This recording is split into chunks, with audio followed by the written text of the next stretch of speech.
बाप रे बाप, ये कैसे हुआ? क्यों दोस्तों, जब कोई नई चीज़ आप देखते होंगे तो आपके दिमाग में यही सवाल चलता होगा कि आखिर ये कैसे बना है या फिर कैसे हुआ। कोई नहीं, हमारे दिमाग में ये सभी चीज़ें चलती हैं और इसीलिए हम आपके लिए आज ऐसी ही शानदार वीडियो लेकर आए हैं जहाँ पे देखेंगे कि किस तरह फैक्ट्री में अलग अलग चीज़ों को बनाकर तैयार किया जाता है। और इनमें से कुछ चीज़ें तो ऐसी है जिन्हें देखकर आपके होश उड़ जाएंगे। तो दोस्तों, देर किस बात की है, तैयार हो जाइए इस शानदार वीडियो के लिए। Supplements factory making.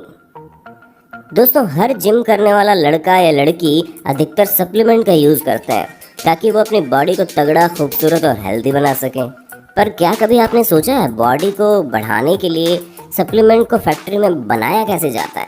हमें पता है आप यही सब जानना चाहेंगे कि इसमें ऐसी क्या चीज़ होती है जिसकी मदद से हमारी बॉडी फूल कर तगड़ी होने लगती है। हम आपको बता दें, जो सप्लीमेंट आपको तेज़ी से तगड़ा बनाते हैं उनमें अधिकतर जानवरों की हड्डियों का इस्तेमाल किया जाता है।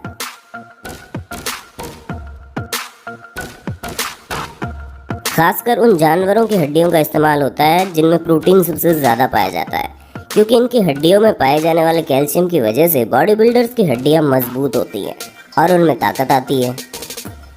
वहीं सप्लीमेंट बनाने के लिए सबसे पहले जानवरों की हड्डियों को क्रश करके उनका पाउडर बनाया जाता है। फिर पाउडर को उस मशीन में डाला जाता है और फिर उसमें कई तरह के मिनरल्स, फाइबर्स और एंजाइम्स डाले जाते हैं ताकि हमारे शरीर का डाइजेस्टिव सिस्टम सही रहे और ज़्यादा से ज़्यादा भूख लगे। और फिर इसमें शुगर और फ्लेवर को डालकर मशीन को ऑन कर दिया जाता है।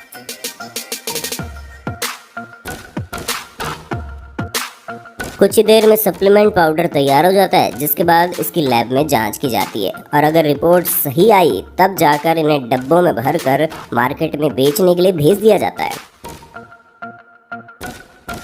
हर कंपनी का सप्लीमेंट बनाने का तरीका यही होता है, बस डिब्बों के नाम और लेबल आपको अलग अलग मिल जाएंगे।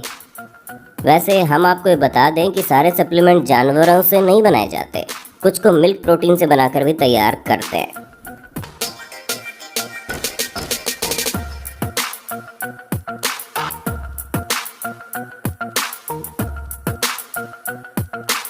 Egg factory making. दोस्तों, क्या कभी आपने सोचा इतने सारे अंडे मार्केट के अंदर आते कैसे हैं? सबसे पहले तो जब मुर्गियां 19 हफ्तों की हो जाती है तब उन्हें फैक्ट्री में ले जाया जाता है और फैक्ट्री में जाने के बाद वो अंडे देना शुरू करती है। दोस्तों, मुर्गियों के फैक्ट्री के अंदर रहने के लिए टेम्परेचर बिल्कुल नॉर्मल रखा जाता है, जिससे मुर्गियां हेल्थी रहती है और खुश भी रहती हैं, जिससे अंडे की क्वालिटी बेहतर रहती है। और इन मुर्गियों को दिन में 3 बार खाना दिया जाता है। खाने में इन्हें सोयाबीन, गेहूं और चावल दिया जाता है, जिससे इन्हें अच्छी मात्रा में प्रोटीन मिले। हम आपको बता दें, हर एक मुर्गी एक साल में कम से कम 300 अंडे देती है और जब फैक्ट्री में मौजूद मुर्गी अंडे देती है तो वो डायरेक्ट कन्वेयर बेल्ट में गिरता है, जिससे अंडा ढलान के जरिए नीचे आता है और कई सारे अंडों को इकट्ठा करके पैकिंग के लिए आगे भेज दिया जाता है। और फिर एक मशीन अंडों को उठाकर शानदार तरीके से उनको डिब्बों में डाल देती है और फिर इनको मार्केट में भेजा जाता है।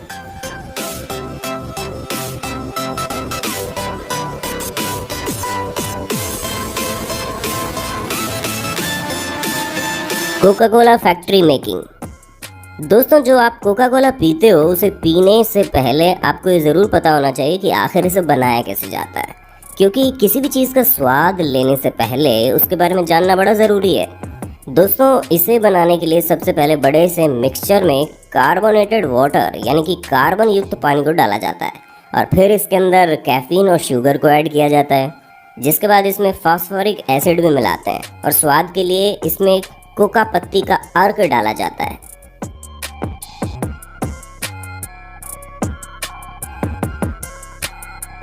और फिर इस मिक्सचर को बंद करके इसे तैयार होने दिया जाता है, जिसके बाद इसके अंदर गैस भरने के लिए सारी गैस पाइपलाइन को अच्छी तरह से लॉक कर दिया जाता है। अब दोस्तों, ये कोका कोला अच्छी तरह से मिक्स होकर कोल्ड ड्रिंक बनकर तैयार है, जिसके बाद कोल्ड ड्रिंक की बोतलों को कन्वेयर बेल्ट में रखकर आगे भेज दिया जाता है, जहाँ इन बोतलों में कोका कोला को भरा जाता है और फिर इन बोतलों के ऊपर ढक्कन लगाकर इन्हें एयर टाइट कर दिया जाता है, जिसके बाद इन बोतलों के ऊपर कोका कोला का लेबल चिपकाया जाता है और ये सारा काम मशीनों द्वारा बड़ी तेज़ी से हो जाता है।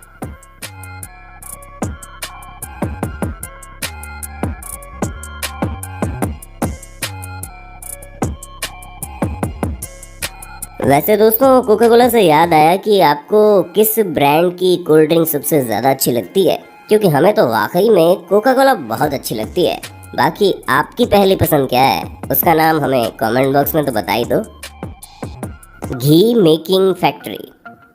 घर पर बनाए गए घी का स्वाद तो अलग ही होता है, लेकिन जब आपके पास पर्याप्त मात्रा में चीज़ें ना हो तो मजबूरन मार्केट से ही घी खरीद कर इस्तेमाल करना पड़ता है। वैसे तो घी बहुत महंगा होता है, इसलिए लोग गिन चुन कर इसका इस्तेमाल करते हैं और इसीलिए इसकी जगह डालडा वनस्पति का इस्तेमाल किया जाता है, जो कि बिल्कुल घी जैसे ही दिखाई देता है। तो चलिए जानते हैं इन्हें कैसे बनाया जाता है। सबसे पहले हम आपको बता दें कि इन्हें कुछ चुनिंदा पेड़ों से बनाया जाता है, जहाँ घी बनाने के लिए सबसे पहले पाम ट्री के बीजों का तेल निकाला जाता है। फिर इस तेल को मशीनों से फिल्टर किया जाता है ताकि तेल से सारे गंदे विषैले पदार्थ निकल जाए। फिर इसे एक बड़ी सी भट्टी में पकाया जाता है। उसके बाद इसमें पिगमेंट, कलर जैसी कई सारी चीज़ें डाली जाती है, जिसमें विटामिन ए, विटामिन डी भी शामिल होता है, ताकि स्वाद के साथ साथ इसमें ताकत आ जाए। और फिर कुछ घंटों तक इस तेल को पकाने के बाद ये घी बनकर तैयार हो जाता है, जिसे 30 से 40 डिग्री सेल्सियस के बीच ठंडा करके पैक करने के लिए तैयार कर दिया जाता है, जहाँ ये घी मार्केट में बेचने के लिए पूरी तरह से तैयार हो जाता है। पर कुछ कंपनी ज़्यादा मुनाफा पाने के लिए इसमें मोम को मिला देती है, जिसकी वजह से लोगों को इसके खाने के बाद कई सारी परेशानियों का सामना भी करना पड़ता है। खैर, डालडा घी हो या अन्य तेल, मिलावट तो आपको हर जगह देखने को मिल जाएगी, इसलिए घी हो या तेल किसी भी लोकल कंपनी का ना खरीदें।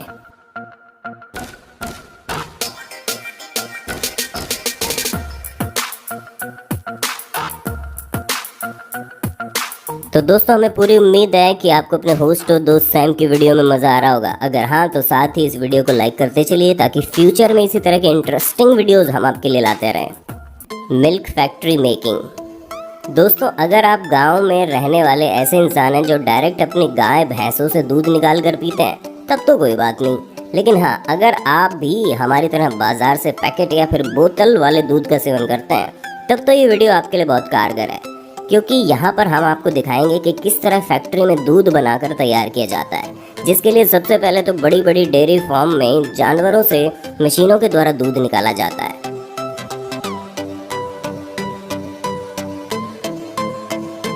जहाँ फिर भारी मात्रा में ये दूध फैक्ट्री के अंदर आता है। और फिर ऐसा भी होता है कि हमारे किसान भाई अपने पशुओं का दूध निकाल कर पास की डेयरी में बेचते हैं,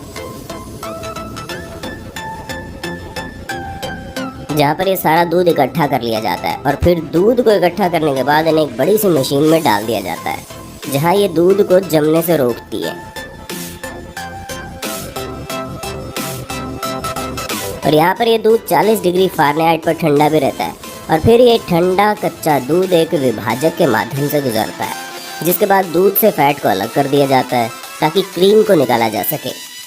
उसके बाद दूध में विटामिन ई और विटामिन डी को ऐड किया जाता है ताकि इसकी क्वालिटी और ज़्यादा अच्छी हो जाए। और फिर इस दूध को उबाल दिया जाता है ताकि दूध पूरी तरह से पीने लायक हो जाए, जिसके स्वाद को बरकरार रखने के लिए इसे वापस से मशीन द्वारा ठंडा किया जाता है। जब ये प्रोसेस पूरा हो जाता है तो इन्हें पैकेट या बोतल में भरकर मार्केट में सप्लाई करने के लिए भेज दिया जाता है।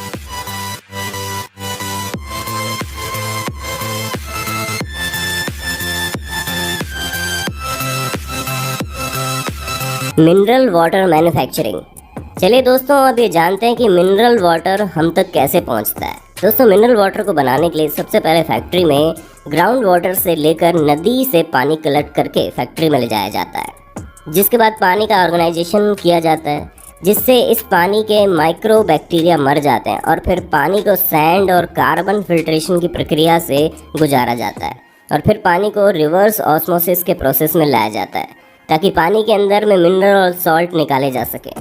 और फिर पानी का मिनरलाइजेशन किया जाता है, जिसमें पानी के अंदर पोटेशियम और मैग्नीशियम जैसे कई सारे मिनरल्स डाले जाते हैं ताकि पानी और ज़्यादा हेल्दी बन जाए। और फिर अंत में आता है पैकेजिंग का काम, जो कि आप जानते हैं इन्हें बोतलों में भरकर अपनी अपनी कंपनियों का लेबल लगाकर हम तक पहुंचाया जाता है।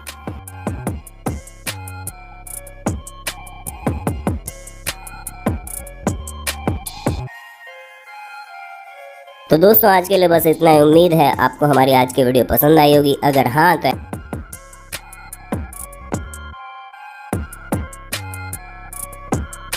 ऐसे इंटरेस्टिंग वीडियोस को लगातार देखने के लिए हमारे चैनल को लाइक शेयर सब्सक्राइब कर देना। धन्यवाद।